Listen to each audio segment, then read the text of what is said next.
চাঁপাইনবাবগঞ্জ এর বিজ্ঞানীরা অনেক দিন ধরে চেষ্টা করে আসছে, বিশেষ করে এই ফ্রুট ফ্লাই দমনের জন্য।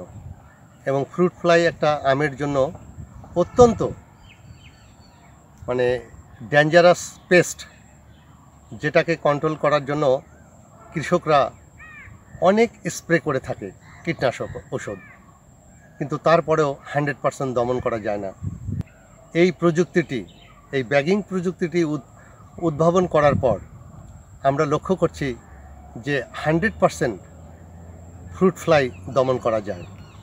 বিশেষ করে খালি ফ্রুট ফ্লাই নয়, এখানে অ্যানথ্রাকনোজ, আমের যে দুইটা রোগ মারাত্মক, বিশেষ করে অ্যানথ্রাকনোজ এবং স্টেম এন্ড রট আমের বোটা পচা রোগ, এবং আমের মাছি পোকায় শুধু নয়, আমের যে ফ্রুট বোরার নিচে যে ছিদ্র করে দেয় সে পোকাটাও সুন্দরভাবে দমন করা যায়।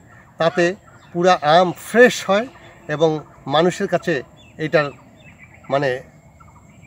অত্যন্ত চয়েসফুল একটা আম হিসাবে তাদের কাছে পরিগণিত হয়। ব্যাগটা বাইরের থেকে ইম্পোর্ট করা হচ্ছে, এই জন্য ব্যাগের দামটা বেশি হচ্ছে এবং একটা ব্যাগ 4 টাকা করে তাদেরকে কিনতে হয়। যদি বাংলাদেশ সরকার, এই বর্তমান কৃষি বান্ধব সরকার, এটাকে কৃষিপণ্য হিসেবে এর যদি শুল্কটা মওকুফ করে দেয়, তাহলে এই ব্যাগের দাম 2 টাকা পড়বে, 1.5 টাকা 2 টাকা পড়বে। তাহলে কৃষকদের জন্য আরও এটা সাশ্রয় হবে, কস্ট অফ প্রোডাকশন কমে যাবে এবং কৃষকরা আরও লাভবান হতে পারবে।